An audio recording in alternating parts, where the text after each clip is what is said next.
하나님 말씀은 사무엘상 6장 1절에서 9절까지의 말씀입니다. 사무엘상 6장 1절에서 9절입니다.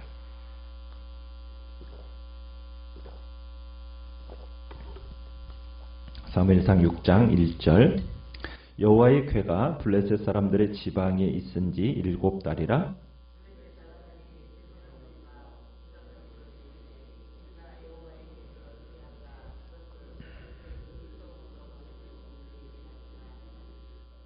그들이 이르되 이스라엘 신의 궤를 보내려거든 거저 보내지 말고 그에게 속건제를 드려야 할지니라. 그리하면 병도 낫고 그의 손을 너희에게서 옮기지 아니하는 이유도 알리라 하니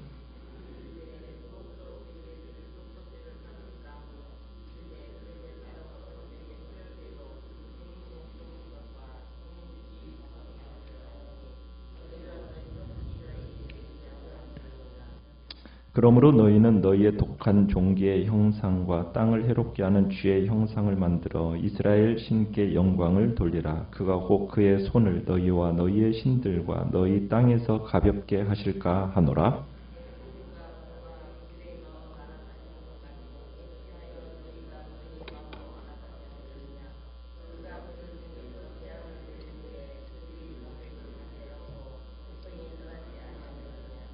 그러므로 새 수레를 하나 만들고 멍에를 메어보지 아니한 젖나는 소 2마리를 끌어다가 소의 수레를 메우고 그 송아지들은 떼어 집으로 돌려보내고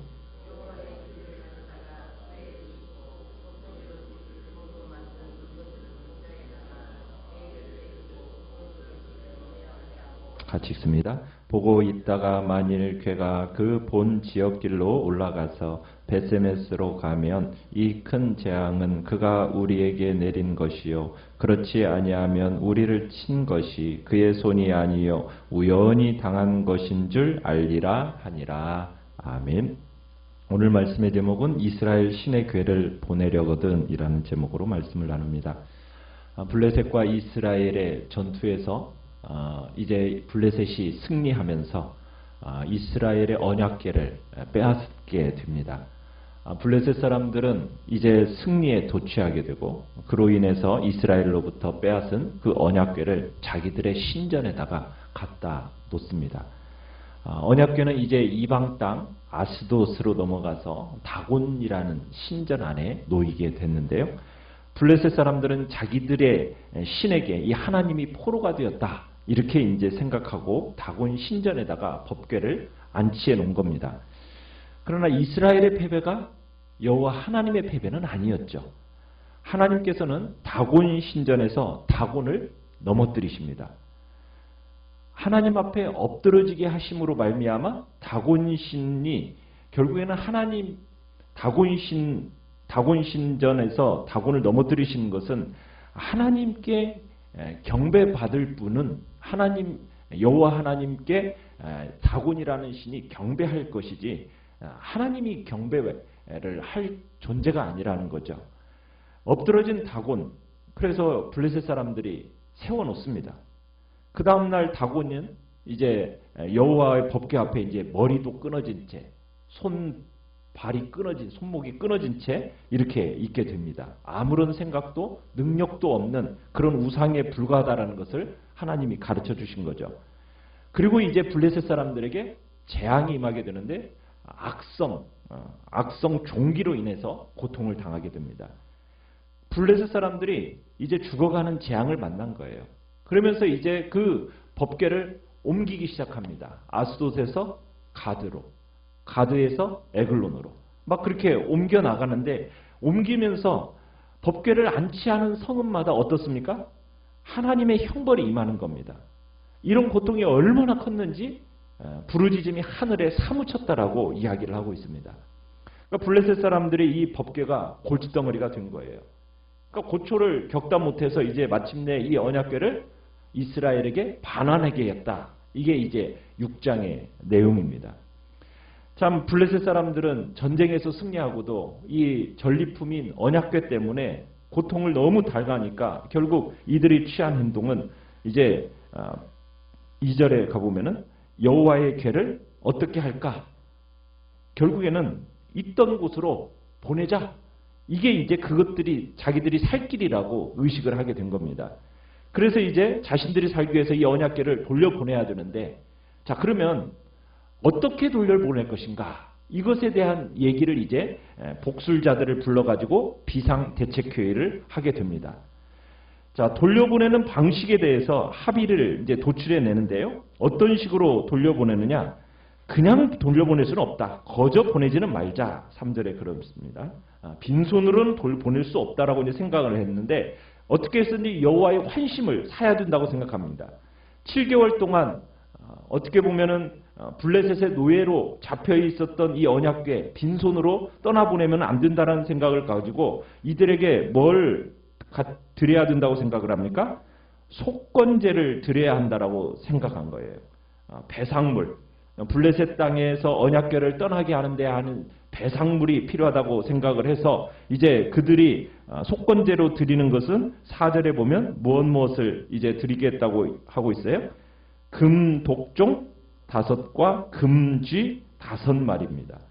그러면은 이 속건제를 드리면은 그 재앙이 그칠 거라고 생각을 하고 재앙의 형상을 만들어내면서 그렇게 이제 그 재앙을 몰아낼 거라는 어떤 그런 미신이 이들의 마음속에 이렇게 이제 자리 잡고 있었던 거죠. 근데 왜 쥐 모양은 또 왜 만들었을까? 아마 그 당시에 이 재앙, 여호와의 언약궤가 옮겨지는 곳마다 재앙이 임할 때 이 쥐떼가 습격했던 것으로 보고 있습니다. 그러니까 그 당시에 임한 질병이라는 것은 쥐에 의해서 옮겨지는 패스트로 전염병, 쥐떼가 옮기는 전염병인 패스트였지 않을까 이제 그렇게 보는 거죠. 그래서 이제 이 쥐떼들에 의한 전염병으로 인해서 엄청나게 많은 사람이 죽은 것으로 보는 겁니다. 그리고 죽지 않은 사람이 있으면 몸이 뭐가 났었어요? 무서운 독종이 났었기 때문에 그 독종 모양을 이제 만들어서 이제 속건제로 드려서 보내기로 한 겁니다.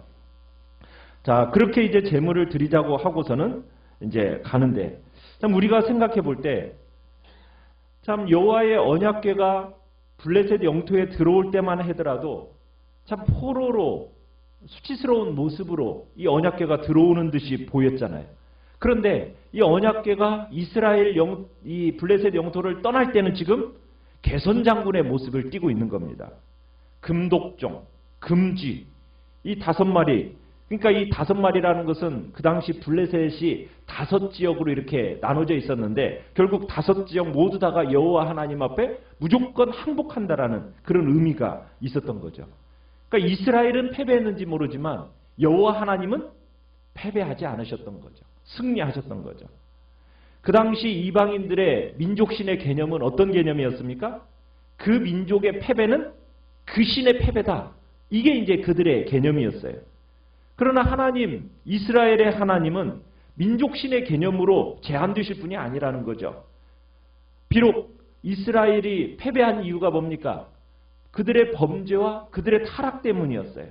그렇다고 해서 하나님이 패하신 건가요? 하나님이 패하신 건 아니에요. 언약궤를 감당치 못하는 이 블레셋 족속의 모습 속에서 우리 하나님의 진면목을 볼 수 있는 겁니다.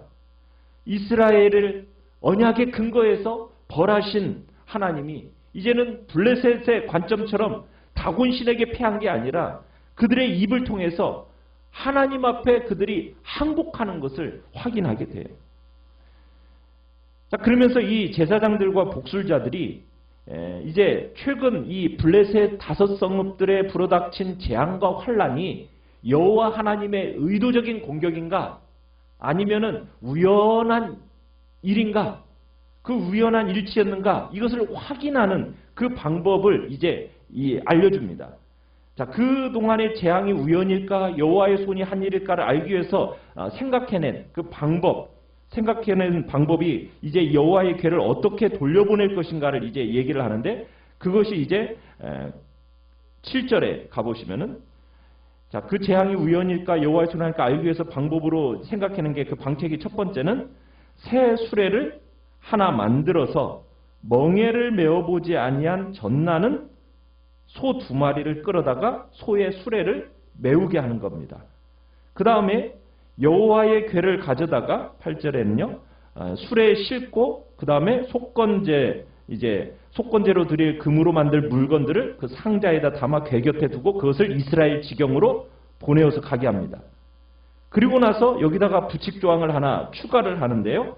9절에 가보시면은 수레와 소가 그 궤를 싣고 본지역 길로 따라 곧장 이스라엘 성읍 베세메스로 가면 이 재앙은 누가 내린 거예요? 여호와께서 블레셋에 내린 것이고 이것이 베세메스로 가지 않고 다른 데로 가면은 자신들을 친 이것이 여호와의 손이 아니라 뭐다? 우연히 당한 것인 줄 알겠다. 이렇게 이제 생각을 한 겁니다. 자, 그런데 지금 어떤 소를 지금 끌어다가 수레를 메우게 합니까? 7절에 보면은 전나는 소 2마리 이렇게 얘기하고 있죠. 자, 그리고서는 송아지는 어떻게 해요? 10절에 가보면은 집에다가 가둬놔요. 여러분, 이 새끼들은 젖을 먹어야 되는 갓 태어난 새끼들이에요. 그러면 엄마 소가 이 새끼 송아지에게 젖을 먹여야 되는 겁니다. 그러니까 젖나는 소를 택한 이유가 뭐겠어요? 지금 새끼 소를 떨어뜨려 놓고 간다라는 것이 엄마 소에게 가능해요? 안 가능해요? 불가능한 거잖아요. 지금 태어난 지 얼마 안 되는 송아지를 돌려보내 놓고 어미 소에게 수레를 메운 겁니다. 그것도 사람이 끌지 않은 채 그냥 소가 자연스럽게 베세메스로 향해 가도록 그냥 둔다는 거예요. 그래서 새끼를 떼어놓은 어미소가 새끼소한테로 가지 않고 베세메스 쪽으로 가면 이 모든 재앙이 누구에게서부터 온 것인 줄 알고 여호와 하나님께로부터 온 여호와의 주권으로 말미암아 이루어진 역사라는 걸 인정하겠다는 거예요. 그렇지 않고 소가 다른 곳으로 갈 때 소는 어느 쪽으로 가고 싶어 하겠어요? 그렇죠. 새끼한테 지금 젖먹이는 새끼한테 가고 싶어 하죠. 그러니까 암소를 딱 떼어놓고서는 베세메스 쪽으로 가면 그게 하나님의 역사고 젖먹이러 새끼한테 가면 그건 무슨 일이다? 우연한 일이다. 블레셋 사람들이 마지막 순간까지도 지금 뭐 하고 싶은 거예요? 이 일이 하나님이 하신 거라는 걸 인정하고 싶어요? 안 하고 싶어요? 인정하고 싶지 않은 거예요. 우연히 일어난 일이라고 믿고 싶은 것이 지금 블레셋 사람들의 마음인 거예요. 그러니까 이 소가 참으로 어떻게 보면은 베세메스 땅으로 가지 않고 새끼 소한테 가는 것이 당연한 거예요. 창조적인 하나님의 본성이니까. 어미소는 당연히 송아지에게 젖을 먹이러 송아지가 갇혀있는 그 집으로 들어가는 것이 맞다는 얘기예요. 그래서 그들이 판정하겠다는 거죠. 그런 식으로 가면 우연히 된 일이고 정말 그런 거 상관하지 않고 베세메스 쪽으로 올라가면 하나님의 역사다. 어떻게 되었을까요? 그 내일. 여러분, 이스라엘의 패배에도 불구하고요. 하나님께서 블레셋으로부터 영광을 받으십니다. 5절에 가보면은 이 믿음도 없고 미신을 믿는 이방 제사장들의 입에서 뭐라고 얘기를 하느냐면 5절에 이런 얘기를 하고 있어요. 이스라엘 신께 영광을 돌리라. 그러니까 이스라엘의 신에게 영광을 돌리라는 얘기를 누가 하고 있습니까? 이방 제사장들의 입에서 나오고 있어요. 그러면서 또 6절에서는 어떤 이야기를 하고 있어요? 과거 출애굽의 역사를 사실로 고백하는 말을 지금 나오고 있어요. 하나님께서는 자기 백성이 영광을 돌리지 않을 때 누구의 입을 통해서 영광을 받으시는 분이에요? 이방인의 입을 통해서 영광을 받으시는 분이 하나님이시라는 거예요. 왜? 모든 만물이 주님의 것이기 때문에. 오늘날 하나님의 백성인 교회가 범죄하고 타락함으로 인해서 정말 세상에게 패하는 것처럼 보여지는 경우가 있어요. 여러분, 그렇다고 해서 하나님이 영광을 받지 못하실까요? 아닙니다. 교회가 세상적으로 실패했다고 해서 하나님이 실패하는 것은 아니라는 거예요. 하나님은 그 가운데서도 홀로 영광을 받으시는 분이 하나님이시라는 것, 우리는 믿고 인정해야 되는 거죠. 오직 홀로 영광 받으시기에 합당하신 분이 하나님이시오. 그리고 이 하나님은 자기 백성들로부터 영광을 받지 못할 때는 믿음이 없는 이방인을 통해서라도 영광을 받으시는 분이 하나님이시라는 것, 우리는 그 하나님 앞에 참으로 철저하게 순종하면서 그 하나님을 인정하고 믿음의 복된 길로 나아가는 은혜가 있기를 간절히 축원합니다. 오늘 말씀을 생각하면서 기도하시고요. 연약한 우리의 지체들을 위해서 기도해 주시고요. 그리고 이제 이번 주에 있을 전국 장로연합회 수련회에 참여하는 장로님 부부들과 또 이제 금요일부터 시작되는 청년부 수련회 위에 하나님의 은혜의 역사가 나타나도록 위해서 기도해 주시기 바랍니다. 기도해